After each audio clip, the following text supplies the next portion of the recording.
OK, if we can turn to another issue that was occupying Canberra today, the UN Human Rights Commissioner met with Julia Gillard and the Immigration Minister Chris Bowen. What was on the agenda there? Two issues, really. The government's continued support for the controversial intervention into Aboriginal communities in the Northern Territory and Australia's border protection and mandatory detention system. Before the meeting, the Commissioner, Navi Pillay, had said that the move to fly asylum seekers to Malaysia would breach international law. After his meeting with her, Chris Bowen said that Ms Pillay had warmed to the plan. I spoke to her this afternoon and asked if that's the way that she saw it.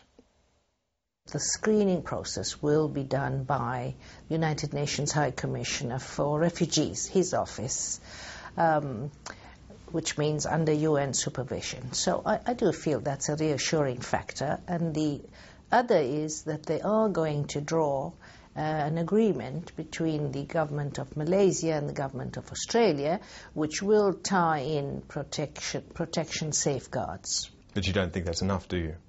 Well, that's my job. You see, I don't just cover the Refugee Convention that the High Commissioner for Refugee does. My mandate is to look at human rights concerns which appear in all the treaties and conventions adopted by the United Nations. Do you think that Australia will still be in contravention of international law, which is what you said before these meetings? I said there is a risk if the safeguards are not put in those agreements, even if they put in the agreements, if they're not observed, then Australia will be in breach of all the international undertakings that they have ratified. You seem to suggest today that even a written assurance wasn't enough from Malaysia. I'm looking at all the jurisprudence. I'm, after all, a judge for very many years. I'm very familiar with the jurisprudence that is emerged from the courts. So just an assurance is not enough, and more so in the particular case of Malaysia, because they have not facilitated the work of the High Commissioner for Refugees in Malaysia. They have not ratified the Refugee Convention or the Torture Convention, rights of the child. And they have more than 90,000 asylum seekers in their own country, and I don't know under what conditions they are being kept. Can people not get a little bit confused by this? Because, of course, Malaysia was elected to the UN Human Rights Council. So did you raise any concerns about Malaysia when it got elected to that position? The Human Rights Council reviews the human rights situation of every country. They have reviewed 175 so far. Australia was reviewed in January this year, and Malaysia was reviewed in 2009.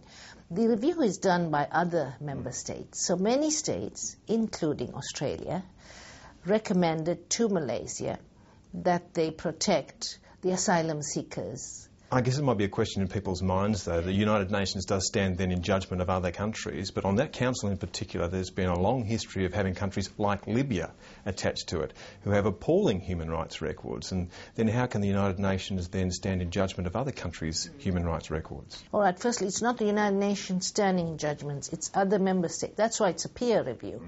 It's members telling each other, this is what you need to do in your country. And you are quite right. With Libya and Egypt, member states were too kind.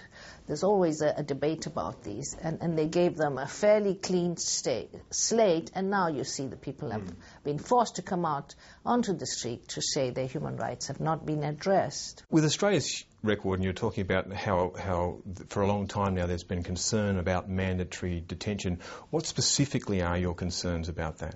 Mandatory detention is a violation of international law.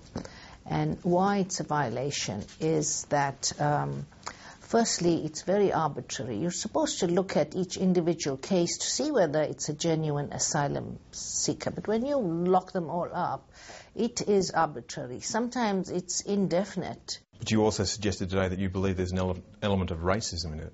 Well, as I look around, I see that the Australia has to do a great deal to address discrimination of all kinds, including racial discrimination. And when you look at the nationalities of the asylum seekers and migrants who come here, they're obviously not from the West or European states. So there is an element of racism. This is what the victims told me as I spoke with very many of them while on this mission, and that is that there is racial discrimination against them. They are treated differently. And long after they get their visas, they still have difficulty in finding employment, finding housing. You're not concerned, though, by the argument that some of the people who are in detention who have come by boats have paid people smugglers. So, in fact, they flew into Kuala Lumpur, they paid $15,000 to a people smuggler, and having a system which was more open, in fact, led to more boats arriving in Australia. Isn't the humane thing to do to make sure that no boats leave in the first place? I, of course, support Australia and every country's efforts to stop people smuggling. It's a crime. It's usually run by huge syndicates, and they, in turn, victimize the people who pay them these huge sums of money. But that doesn't mean that you then treat all people who come here to Australia to seek asylum as people who've been smuggled here. There's just two situations here. And it does not help to now pick up all the people who came on these boats and detain them. I understand there are 19 children now who landed recently at Christmas Island. And why are they detaining children, for instance? How is that going to help getting the smugglers? You also went to the Northern Territory looking at the intervention, which is 4 years old, in fact, very shortly. What's your view on what's been happening there? Clearly, the Aborigine and Indigenous peoples in that whole territory feel that they have not benefited by the intervention, and they really troubled by the fact that they need housing. They're now living 20 to a house. The medical practitioners told me all the diseases that arise as a result of those living conditions. Do you understand that in 2007, when the government moved against this on the basis of a report called Little Children Are Sacred, that there was, identified by that report, child abuse on a very large scale? The report said that the child sexual abuse was serious, widespread and unreported. So those children have human rights as well, and that's what the government was trying to address. I think the Indigenous communities are concerned about it too and want to address this themselves. That's why there's a need for consultation.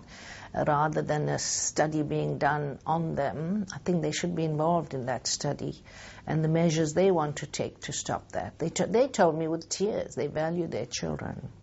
Look, one final question on a broad one, and something that we touched on a little bit earlier, and it's not necessarily with your office, but you do work very closely with the United Nations Human Rights Council. Do you believe that council has a credibility problem because of its membership? I'm not part of the council. I'm the High Commissioner for Human Rights, but I address them frequently. I've urged them to address all critical human rights situations wherever they occur in the world without being selective. Commissioner, thank you. Thank you.